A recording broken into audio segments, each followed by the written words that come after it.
In this video I'll discuss the frozen flux theorem. This is an important theorem in ideal MHD. We've come across it already for some linear ideal MHD instabilities, where it, for example, prevents tearing modes from going inside the plasma. And so tearing modes have to be a resistive phenomenon where they occur only if you have plasma resistivity. This becomes even more important when you have a nonlinear evolution, because the plasma is moving around, and in the frozen flux theorem what it says is that as the plasma moves, the magnetic field moves with it. And so in ideal MHD there's a link between the plasma and the magnetic field, and so the topology of the magnetic field is fixed. So if you start with a toroidal geometry, you can't deviate from that. So the topology of the field is always the same. And so something like reconnection, where you have a tearing of the magnetic field or a changing of the topology, that can't happen in ideal MHD. There are several useful consequences of this. So you can think about sort of tubes of plasma following a magnetic field, and as the magnetic field moves and the plasma moves, 2 points along the field line are connected to each other. And so you can talk about things like flux tubes, which are like tubes of plasma connected along field lines. And when you have non-ideal effects, this becomes less well defined, because the motion of the magnetic field and the motion of the plasma can be different. But in some cases you can still talk about a velocity of the magnetic field. So in Hall MHD, for example, the velocity is different, but you can still have a meaningful velocity of the magnetic field. But in ideal MHD there's the most clear definition, which is just the velocity is the same as the fluid velocity, and we'll see why shortly. So there are several different ways of proving this. I'll just start with one of the simplest ones. So the idea is you have a loop in the plasma. This can be any shape you like, and so you have a surface in here, and we have magnetic fields going through this surface. So we have a B field here, and it has some flux, which is the integral over the surface of b dot ds, and this is integrated over this surface here. And so ds, for example, is the right angles to this surface, and this is the magnetic flux. So we can work out how does this flux change in time, and you can kind of picture this as saying how many of these lines are passing through the surface. And so as the surface evolves in time, so it might stretch, changing shape. So it's stretched out and moved, but what we'll show is that the total flux stays the same. And so as you stretch and you move this surface, the number of field lines going through the surface stays the same. So here we have like 2 field lines here, so here you might have 2 field lines over here, and so the total flux stays the same. So we can work this out mathematically by just saying that the change in flux with time can change due to 2 things.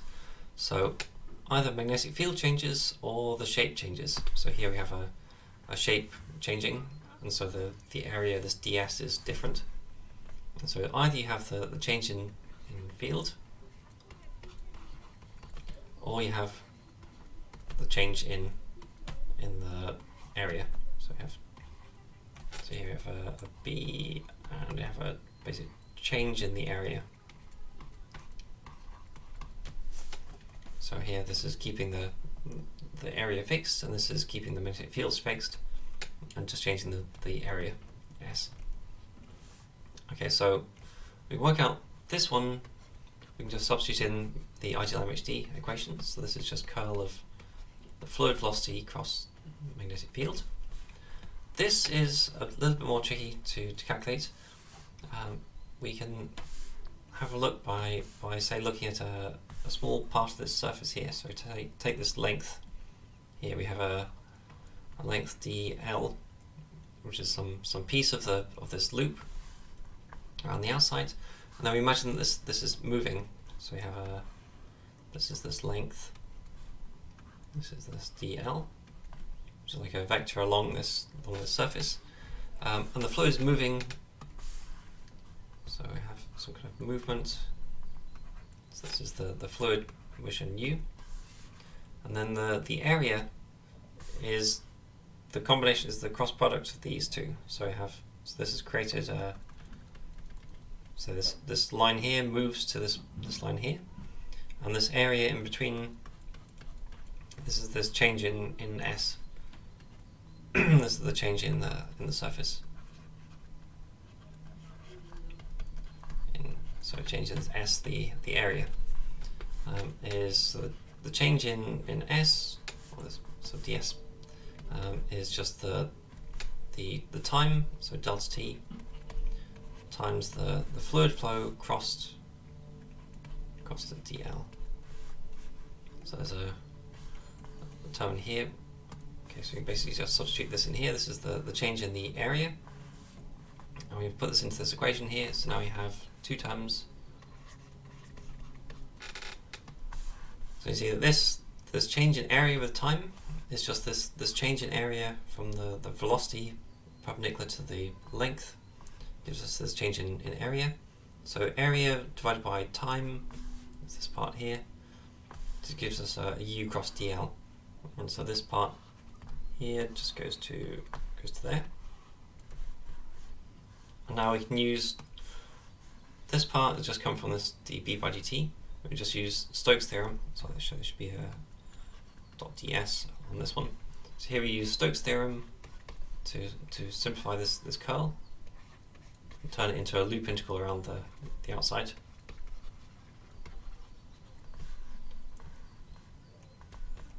Because this change here is a loop around dl, so it's basically adding up the surface, the new bit of the surface we created, from each part of the outside, so it's dl, as this is a loop around the surface, the contour around the outside of the surface. So I'll just label this here. So this line around the outside here, this is c, and then s is the area inside. So this is a line integral around the outside, and this is an integral over the surface. So we turn the integral into the surface into an integral around the outside. And then you can see from the triple product that this is just minus this. So you can just swap two of these things around. So you can take the b outside and swap with the l, and you get a sign change. So you could say, for example, take this here, and this you can write as, and so the whole thing is just equal to 0. So what we've shown here is that the change in the flux with time through any closed loop, so this doesn't depend on what shape this has or how it's moving. So any closed loop we put in the plasma, as we move through the plasma, the total flux through it doesn't change.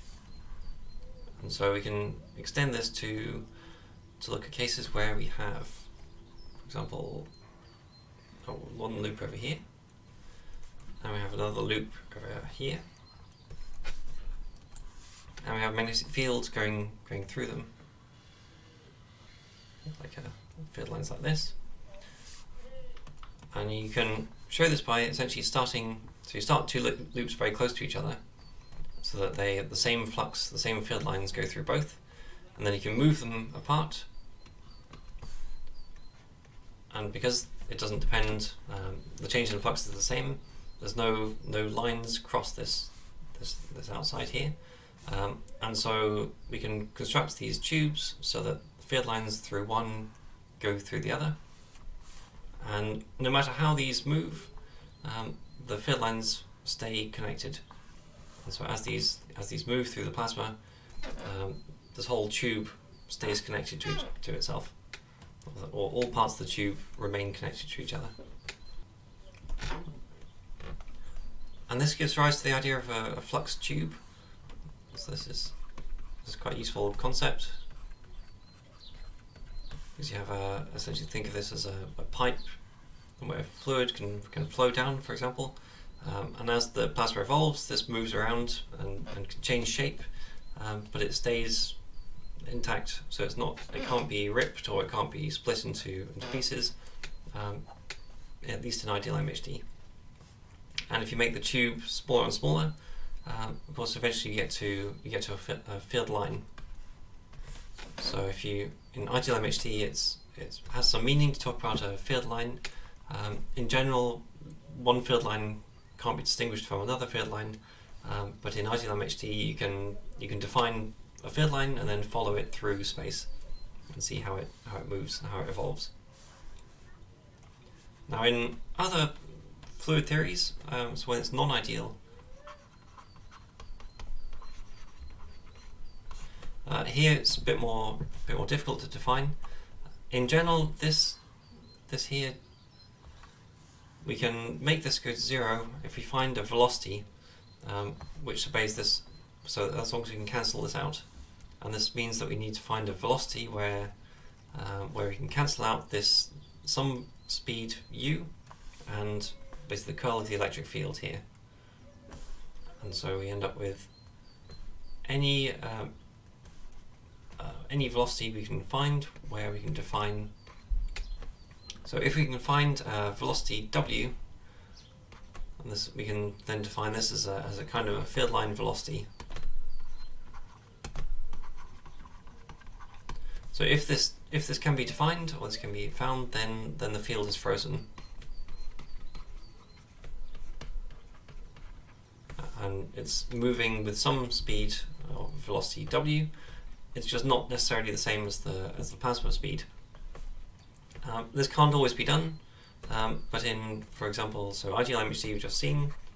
So ideal MHD, the speed of the magnetic fields is the same as the speed of the fluid. In Hall MHD, for example, is the speed of the electrons. So it ends up being the electron fluid. So the ions and electrons can move with different speeds, different velocities, and the magnetic field is essentially frozen into the electron fluid. In general, however, it's not well defined.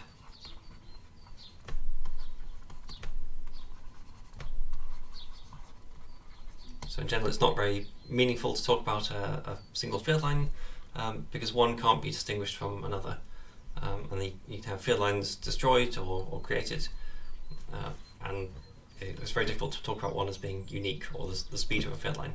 But in some cases, this can be done and can be very useful for analysing, because essentially we don't need to solve the field and the fluid separately, because if we know what the fluid's doing, we know that the field is frozen into it.